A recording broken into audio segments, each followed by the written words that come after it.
E aí, meu povo, bora lá para mais um dia de estudo da lição da Escola Sabatina. Lição 2, segunda-feira. E eu quero convidar você, claro, para acompanhar comigo o estudo de hoje, que tem como título Morto por Confiar.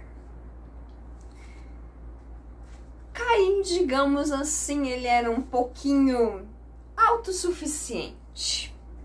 Egocêntrico, talvez.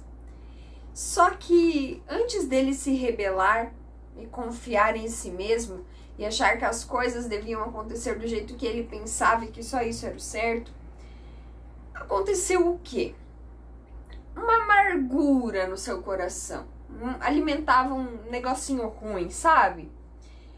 E ele achava que seus pais e seu irmão Abel eram ingênuos demais para entender aquilo que ele achava que compreendia, que só ele compreendia. Então, ele permitiu que esse sentimento contra Deus fosse crescendo. Ele foi alimentando aquilo e aquilo foi crescendo e se desenvolvendo dentro dele.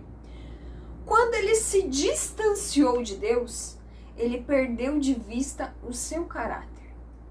Quando nós nos distanciamos de Deus, nosso caráter vai sendo moldado da maneira que o inimigo quer. Porque só existem dois lados, o lado bom e o lado ruim. Só existem dois tipos de caráter, o bom e o ruim. Não existe um meio termo, não existe o meio do caminho. Ou é A ou é B e pronto, acabou.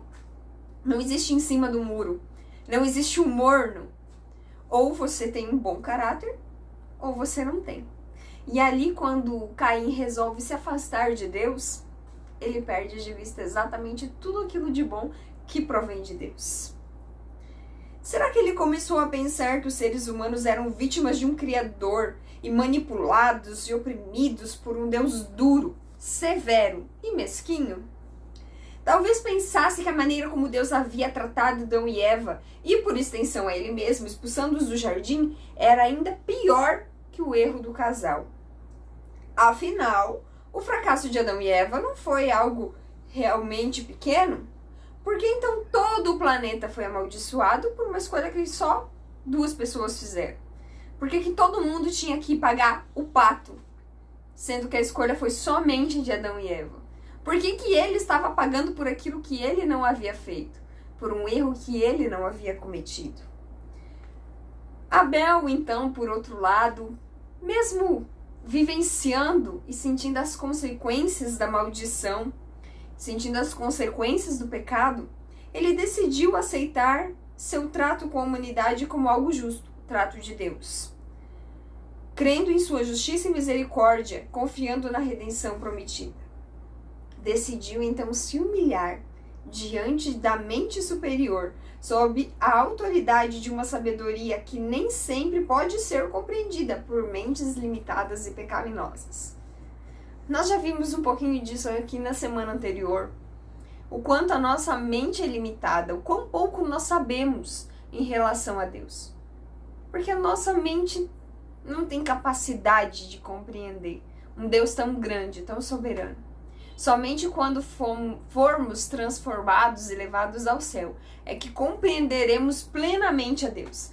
Mas aqui, aquilo que precisamos saber já nos foi revelado. Para que questionar? Para que tentar entender mais? O que sabemos é suficiente. Enquanto tentava convencer Abel a se unir a ele nessa sua rebelião, Caim encontrou uma reação gentil e dócil, mas ao mesmo tempo muito firme do seu irmão. Ao mesmo tempo em que Abel era gentil, bondoso, ele era firme em seus princípios. E não se deixou abalar pelos argumentos talvez muito convincentes de Caim. Abel exaltava a lei de Deus como boa, desejável e destinada a protegê-los, e destacava a misericórdia divina. Olha que pessoa maravilhosa que era Abel. Um caráter maravilhoso, entregue, confiante a Deus verdadeiramente. Enfurecido por não conseguirem engaranhar a simpatia de Abel para sua causa e nem responder os seus argumentos, Caim cedeu à violência, acabando por matar o representante da verdadeira fé.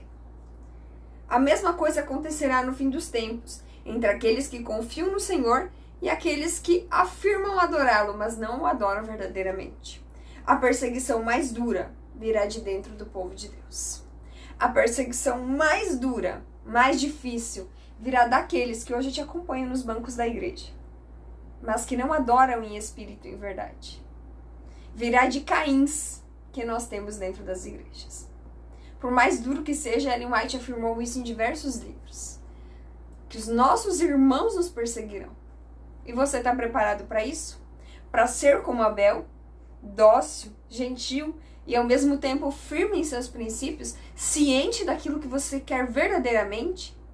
Se ainda você se encontra ali balançando com certas dúvidas ou em cima do muro, peça para Deus te dar sabedoria, entendimento, iluminar os seus pensamentos, para que você tenha 100% de certeza que você serve um Deus que se importa com você. Um Deus completamente diferente desse que Caim pintava, mesquinho, duro, severo. É um Deus bondoso, um Deus gentil e um Deus que se importa com a sua vida. Vamos orar? Senhor Deus, amado Pai, sabemos, Senhor, que o Senhor é capaz de todas as coisas. O Senhor nos perdoa, mas o Senhor também nos transforma. E nesse momento suplicamos pela transformação dos céus, para que o Senhor faça o melhor na nossa vida, Pai. Derrama Teu Espírito Santo sobre cada um de nós e usa-nos como instrumentos Teus. Conceda-nos sabedoria dos altos céus, Pai, para compreendermos a Tua palavra e a Tua vontade. Em nome do Teu Filho amado Jesus. Amém.